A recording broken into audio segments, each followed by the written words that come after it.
আমরা বলেছি যে আমরা প্রতিশোধ নেব না। প্রতিশোধ না নেওয়ার মানে হচ্ছে আমরা আইন হাতে তুলে নেব না।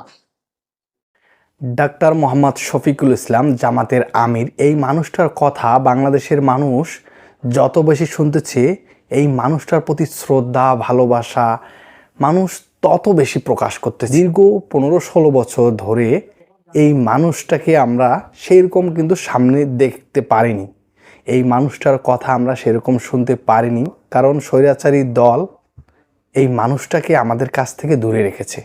এই মানুষটার কথা বাংলাদেশের মানুষ যত বেশি শুনতেছে, এই মানুষটাকে যত বেশি দেখতেছে, এই মানুষটার প্রতি শ্রদ্ধা ভালোবাসা বেড়েই চলেছে। দীর্ঘ 16 বছর ধরে এই মানুষগুলো যে অন্যায় অবিচার সহ্য করেছে, সেই মানুষগুলোর আজকে কথাবার্তার ধরনটা দেখুন। ডাক্তার মোহাম্মদ শফিকুল ইসলামের মুখ থেকে সেটি শোনার চেষ্টা করি। আমরা বলেছি যে আমরা প্রতিশোধ নেব না।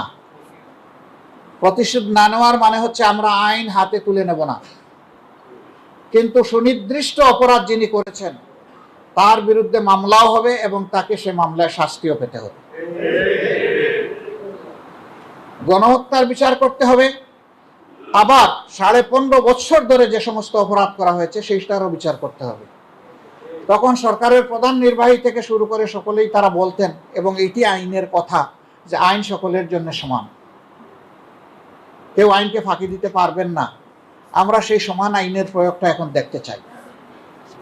তবে এটা ঠিক, এই আইনের আশ্রয় নেওয়ার নামে একজন নিরপরাধ মানুষে যাতে হ্যারাসমেন্টের শিকার না হয় সেটাও আমাদেরকে খেয়াল রাখতে হবে।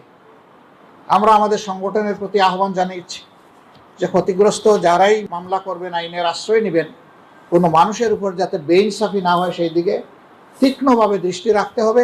বারবার চেক করে দেখতে হবে যে কোনো নিরপরাধী মানুষের নাম আমাদের অভিযোগপত্রে আছে কি না।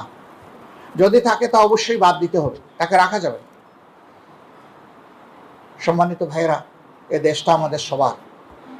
এবারকার এই আন্দোলন শুধু পুরুষের নয়, নারী পুরুষের সবার, শুধু ছাত্রদের নয়, আপামার জনতার।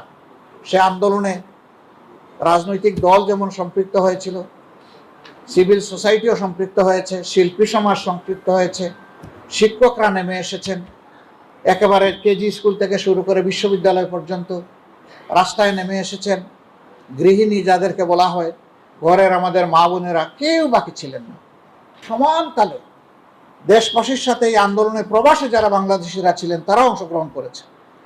তারা অংশগ্রহণ করতে গিয়ে নিগ্রহের শিকারে পরিণত হয়েছে। একটা দেশে 57 জনকে গ্রেফতার করে তাদেরকে আজীবন যাবজ্জীবন শাস্তি দেওয়া হয়েছে। আমরা এই সরকারের কাছে দাবি জানিয়েছিলাম অগ্রাধিকার ভিত্তিতে তাদেরকে ছাড়িয়ে আনতে হবে। আলহামদুলিল্লাহ, আমরা এই সরকারকে ধন্যবাদ জানাই, তারা এই উদ্যোগ নিয়েছেন।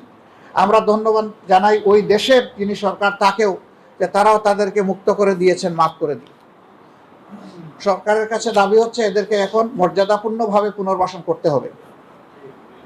শুধু তাই নয়, যারা মিডিয়ায় সমান তালে 15.5 বছর স্বৈরাচারী শাসন ব্যবস্থার বিরুদ্ধে কথা বলেছেন, জনমত সংগঠিত করেছেন, তাদেরকে প্রবাসেও হ্যারাস করার চেষ্টা করা হয়েছে, তাদের স্বজনদেরকে দেশের বুকে হ্যারাস করার চেষ্টা করা হয়েছে।